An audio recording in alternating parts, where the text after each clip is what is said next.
bloque educativo indígena. Fíjense, se ha hecho, para ir al Congreso, se ha armado, si quieren, eventos, etc. Los indígenas éramos parte del bloque popular.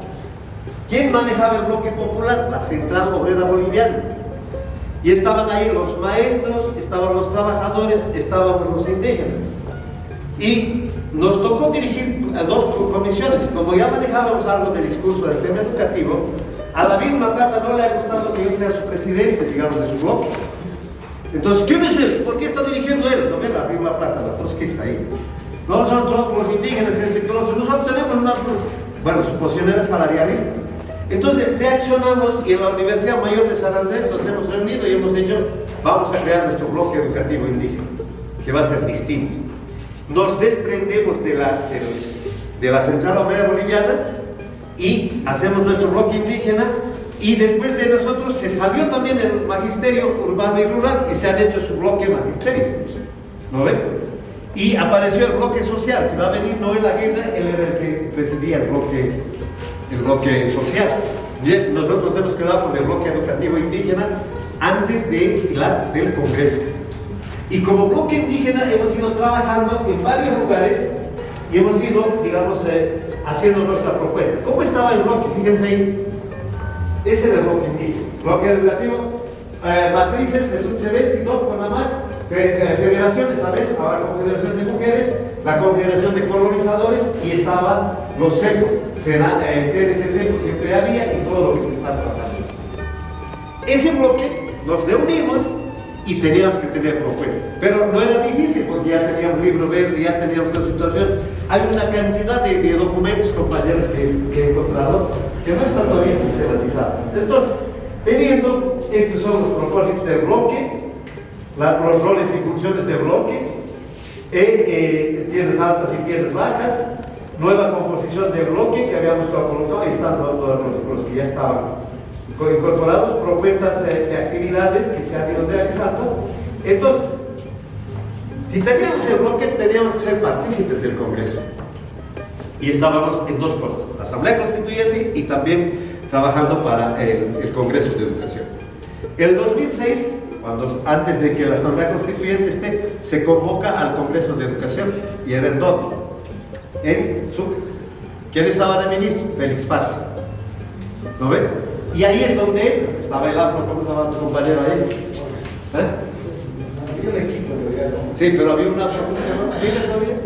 Estaba Juan Angola, estaba el Jorge, estaba la Mónica, estaba la Marta. La Marta murió ella, ¿no? La Marta ahí no fue.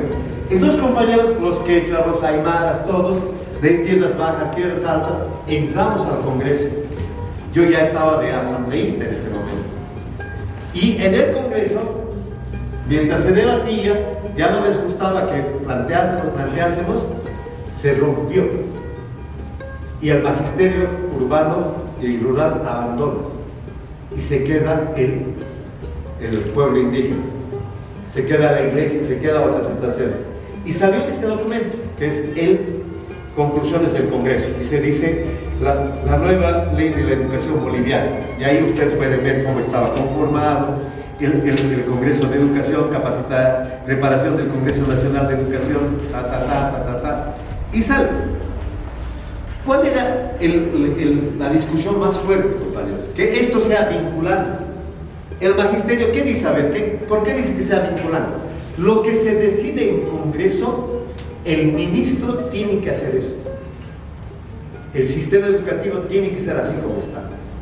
Y nosotros, ¿qué habíamos planteado en un momento dado? Que un Congreso tiene carácter consultivo. No tiene carácter, a ver, vinculante. Y ahorita eso va a ser otra vez la discusión del liceo, ¿no?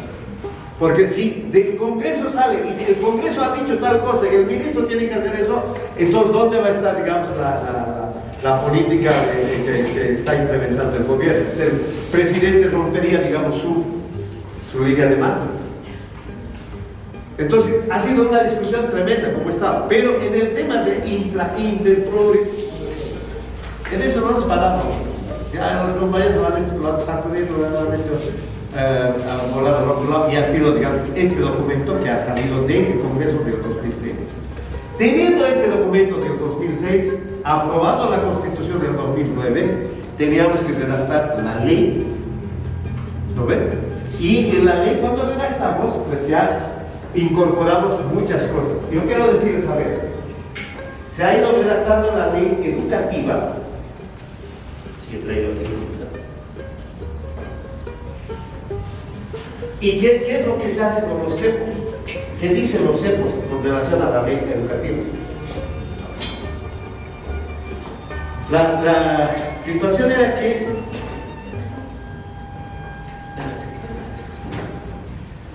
esta es la ley educativa, se tenga, y que vamos a aprobar. Y ustedes verán que hay una parte donde está la parte dogmática, la hemos copiado de la Constitución. Los principios, los valores, todas las situaciones que se repiten en nuestros palabras, porque una ley siempre tiene la parte dogmática, es decir, la parte de fundamentación, y la parte operativa. Y algunos dicen que la parte operativa está más duro, más fuerte, que hay que trabajar en eso. Entonces, compañeros, en esta ley ya hemos plasmado, digamos, nuestros planteamientos mucho más claritos. Les diré, a ver, cuando se discutió el currículum, cuando nos decían ya entraba el currículum, los pueblos indígenas y los cepos decíamos, el currículum tiene que ser reconocido, el currículum regional. Yo quiero ser aquí muy sincero con ustedes, porque se está viendo un poco. A ver, algunas cosas, las referencias sirven. Si la señorita, por ejemplo, viaja a otro país y de repente recibe alguna capacitación, alguna información, influye mucho eso. Yo he estado viviendo, como les he dicho, en Guatemala, en el Ecuador y en Perú. En Perú participé del programa Plan CAT. Era un programa que la gente Z, esa vez alemana, financiaba. Y se hablaba de región. Entonces yo he agarrado la idea y les incluyo un poco a los cepos y les digo, en Bolivia va a haber 7 regiones. Por ejemplo, la región del Chaco, ¿qué pueblos van a estar ahí? Guaraníes, Tapietes y Huemellex. ¿No ven? Así estaba colocado. Esa sería una región del Chaco. La región oriental, ¿cuál sería? Los ayoreos, los guarayos, ¿no ves? Sonia? Los guarayos, los chiquitanos, los guarazúes ahora. Y sí, eso sería la región oriental, ¿cierto? Se conforma el bloque educativo que habíamos trabajado y ya se pone dentro de la ley.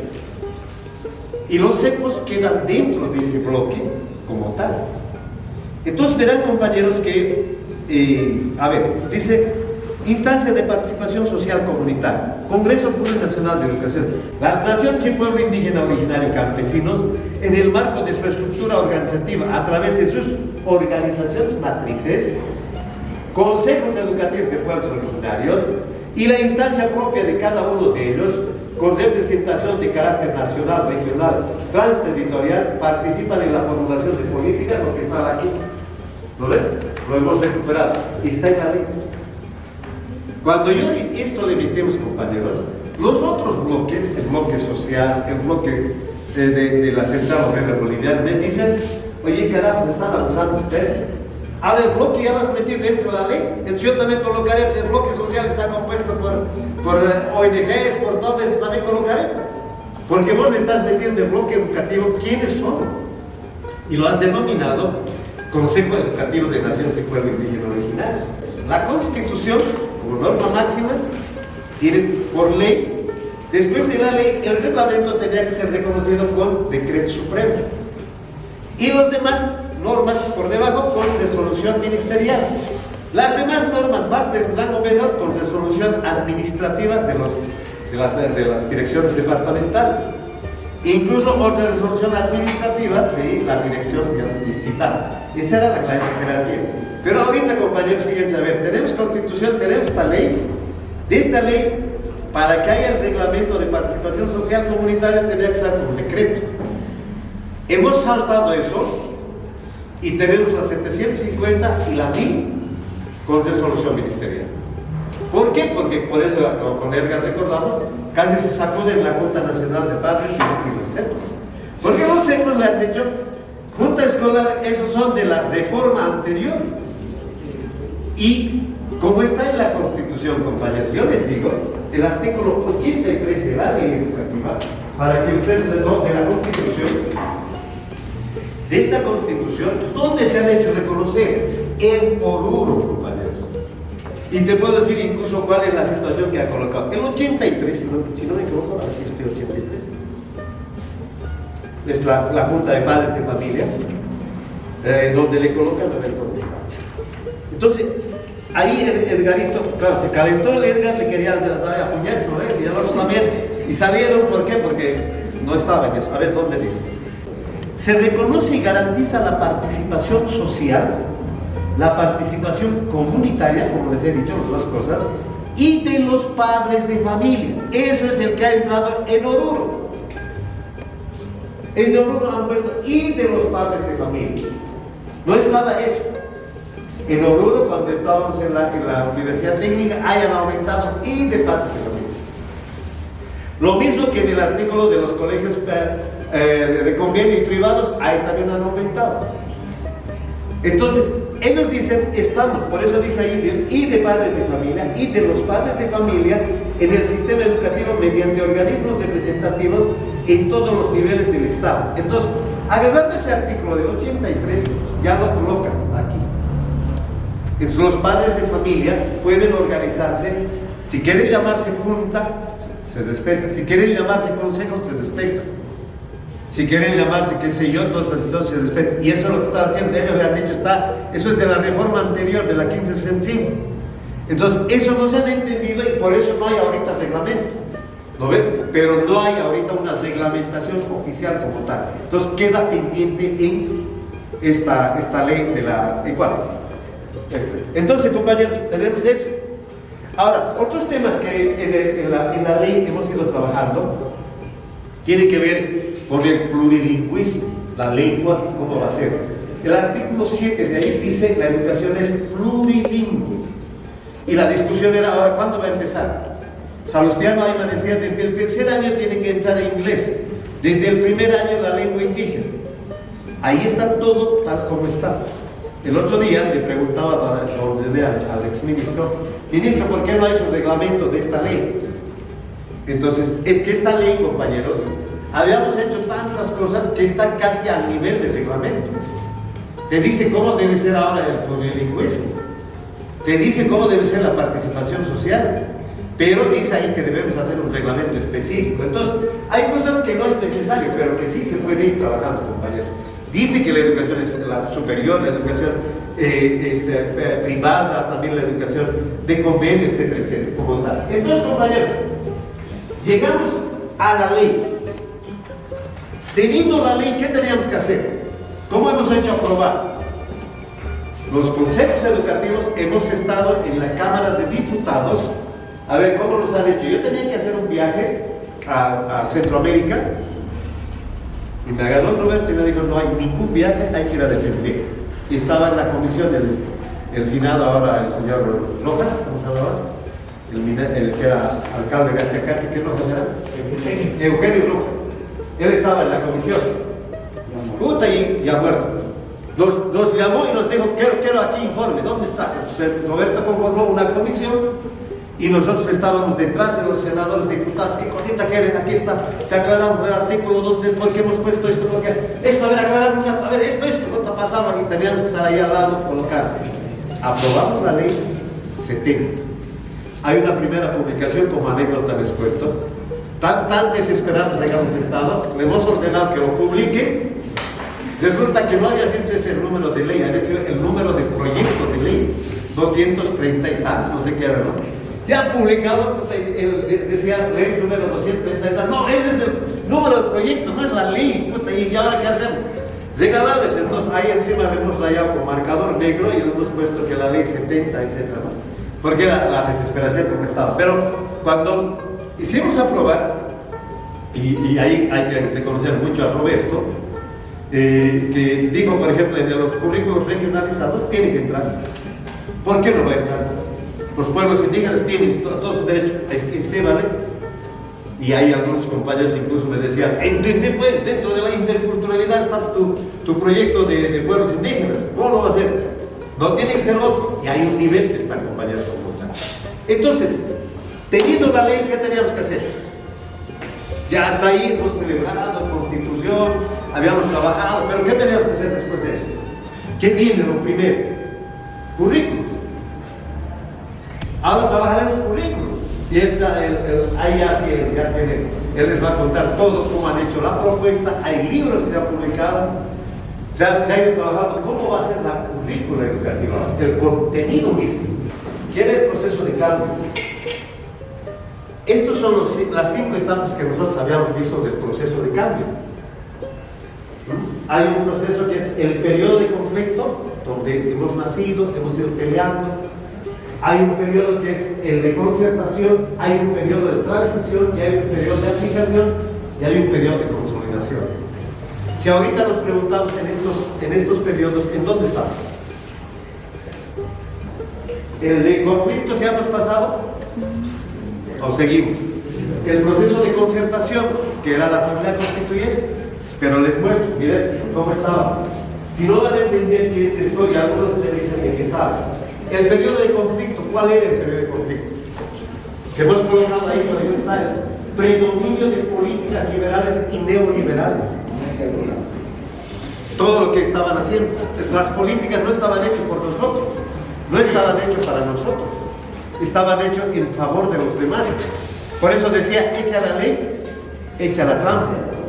La ley no se la discute, la ley se la acata. Igual si la discutes, la podrían llevar también. Entonces, este es el periodo de conflicto que se ha ido colocando. Ahora, otros pueblos indígenas y clases populares no participan en la toma de decisiones. Les digo, a ver, ¿en qué ley, le preguntaré a la señora, ¿en qué ley usted participó para tomar decisiones? O los estudiantes. Nos hemos preguntado 12.000 leyes, compañeros, 12.000 normas, pero no habíamos participado nosotros. Incluso hay normas que traían de afuera y las hacían aprobar y listo. CEPOS han hecho un análisis político y ahí algún rato, si pueden algún rato también, digamos ahora CEPOS, discutir la dimensión política, de entender lo político, ¿no ve cómo está? Porque si no entienden, va a estar respondiendo. Por ejemplo, periodo de concentración, tenemos elección del presidente y ahí salió el tema del Evo, ¿se acuerdan? Otro, elecciones de instalación de la Asamblea Constituyente. ¿Acaso querían la Asamblea Constituyente? No querían, compañeros. Tuto se ha puesto, Mesa se ha puesto, todo el mundo se ha puesto. Y hemos logrado constituir la Asamblea Constituyente. Se inicia el proceso de cambio con la nacionalización. Las empresas, ¿dónde deben estar? Ni el agua era nuestro. ¿Quién lo manejaba el agua? A ver. La empresa telefónica había estado con los franceses, el agua con los italianos. Ese aeropuerto del Alto, ese periodo ahí, ¿quién administraba? O otros extranjeros. Por eso era el periodo que estaba colocado. Bueno, yo me voy a ir esto para que conozcan, compañeros, cómo está. El periodo de transición. Ahora es ese cambio, compañeros. Y cuando a ver, digamos, esta casa, vamos a recuperar esta casa. ¿Cuándo les va a doler? Cuando digamos ya, a ver, salí de aquí, esto es mi casa. Ese es el momento de transición, ese es el momento. Por eso ha habido pues ahora las tomas que se han ido dando, compañeros. Fíjense ahora, aprobación del referéndum de la nueva Constitución, abrogatoria de la vieja Constitución y derogatoria de artículos contrarios a la nueva Constitución. ¿Qué están diciendo ahora? ¿Se acuerdan que el GONI hace 2 meses ha abierto su boca, que tiene más de 90 años, que ha dicho, a ver, hay que anular la Constitución política del Estado plurinacional, hay que recuperar la República? ¿Por qué? Porque han estado viendo, compañeros. ¿Se dan de cuenta? Entonces, y aquí dejo esto, el proceso planteado de los CEPOS era el cambio. Y hay toda una teoría de esto que hemos creado y que bien lo ha agarrado el MAS. Ya hay algunos compañeros que han dicho, yo soy del proceso de cambio, pero no soy del MAS. Es como se entiende, pero el proceso de cambio es del MAS. No, el proceso de cambio ya lo habían planteado las organizaciones. Por eso la misma Eva Copa ha dicho ahora, ¿no? O sea, el MAS no es del ego, el MAS es del pueblo, otras cuestiones, ¿no? Los CEPOS tenían que ver con el tema político, ¿no? Entonces, de repente, esa dimensión también hay que ir trabajando. Ahí dejo eso, porque es bastante, digamos, para trabajar. Bueno, vuelvo, compañeros, al tema de teniendo la ley educativa, teniendo la Constitución, teníamos que trabajar currículo base, currículos regionalizados. Y aquí hay un diagrama que hemos hecho, cómo nos vamos a trazar, cómo vamos a construir. Lo que hemos hecho es, tenemos que construir viendo a los pueblos indígenas, sus saberes, sus conocimientos, sus valores, sus historias, sus sistemas de producción, y además la parte, digamos, ideológica y política. Todo eso tenemos que plasmar en el currículo. Y cuando sale la nota, dice uno de los que escribe, dice, están auspiciando que lo van a dividir a Bolivia en 36 pedazos. ¿Por qué? Porque cada pueblo ahora va a tener su propia currícula y se va a querer separar. Entonces, ¿cómo va a ser eso? Pero estaba en la ley. Incluso había gente en el ministerio que decía, dice que la UPIP tiene sus propios currículos. ¿Cómo es eso? Porque la UPIP, habíamos creado la unidad de políticas interculturales. Yo pasaba por ahí y algunos me decían, oye, dice que los indígenas mandan aquí, ¿no? Así y fíjense, a ver, los indígenas mandan aquí, dice, ¿no? Puta, yo los veía. Y después se han vuelto mis amigos también, después que me han dicho indígenas. Bueno, en todo caso, compañeros, ¿cómo teníamos que trabajar? Y ahí el liceo, todos han conformado lo que tenía el CNCC, pues el Comité Nacional Coordinador de los Centros, que es una instancia que agrupa los conceptos educativos, pero que tiene capacidad técnica. Y nuestras organizaciones matrices tenían que aprobarlas y presentarlas como tal. Entonces, hemos organizado varios eventos. Por ejemplo, ahora, ¿cuál es la metodología de enseñanza? ¿Cómo aprende la guagua en el campo? ¿Cuáles son sus propios métodos? ¿Será igualito como, a ver, cómo nos enseñaban? A mí me enseñaban, a ver, alumnos, materia, no, el título, el árbol, ¿lo ven? Ahí después del árbol hay que colocar concepto. ¿Qué es el árbol? El concepto. Después, dibujo del arbolito, ¿lo ven? Más abajo, ¿qué es el arbolito? Así nos han enseñado. Entonces, primero era la teoría. Después podías ver el árbol. Y como decía don Salustiano, pues hay un maestro enseñándonos así, che, el árbol es tal cosa. Cuando al lado había el árbol, lo hubiera llevado al chango y le hubiera dicho, toca este el árbol, aquí está. Pero así era el sistema educativo, ¿no ve? Entonces hemos dicho, en el caso Aymara Quechua hemos coincidido, ¿cómo aprende la guagua? ¿Cuál era su metodología? ¿Has dicho qué? La práctica. Eso, uno. Manipulando. En Aymara nosotros decimos, la alemán sabe, Unjas plurasa guagua y atepes. La guagua aprende viendo y haciendo. Y no era pues a través de teoría. Por ejemplo, cuando hacemos chakra nosotros, ¿no? Cuando estamos surqueando, el papá dice, ¿no ven? Ya está, dice, ¿no? Y el chango mira todo, un caso, ¿no ven? Ya está, y entra ya, pluraza, ya, haciendo ya aprende. O la señora que está tejiendo, la niña le observa, un casa, y pluraza, ya aprende a tejer. En Charaña nos ha dicho la señora, ¿qué nos ha dicho en Charaña? Para el profesor, mi hijo mayor, lindo estudiante, dice que es. Para mí es el peor flojo. Por tarea tiene que hacer, así está coleteando. Mi otro hijito me ayuda, ese es lindo, pero ese debe ser mal estudiante. Entonces, lo que nos ha hecho saber, compañeros, es que las competencias educativas no estaban compatibles con las competencias de la comunidad, de la familia. Eso también hemos tomado en cuenta, por eso se ha planteado el ritmo. Ahora, ellos planteaban, digamos, 4 áreas, ¿no ven cómo se llaman las áreas? ¿Cómo se llaman las áreas que ha planteado sociedad? ¿Cómo se llaman? Los 4 campos de conocimiento. Comunidad y sociedad, 1. ¿No? Los 4 campos, entonces los jefes debaten en los 4 campos, ¿qué es?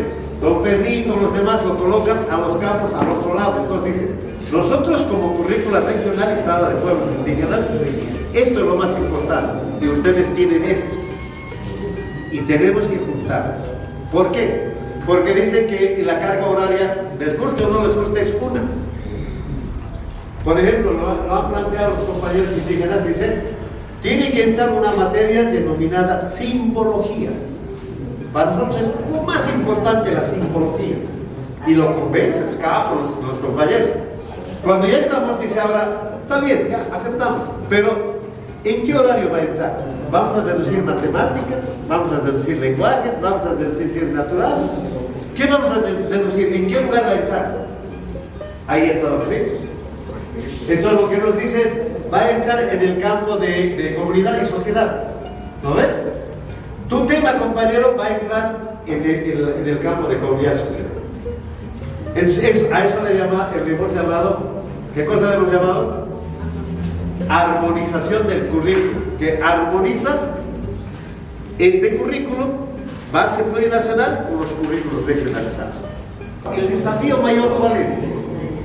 ¿Cuál es el desafío mayor? A ver. Papel aguanta todo, pues ahora la aplicación. Ahora es pisar suelos, compañeros. Si me vas a preguntar, ¿qué escuelas están aplicando currículas regionalizadas en el Aymara? ¿En el quechua?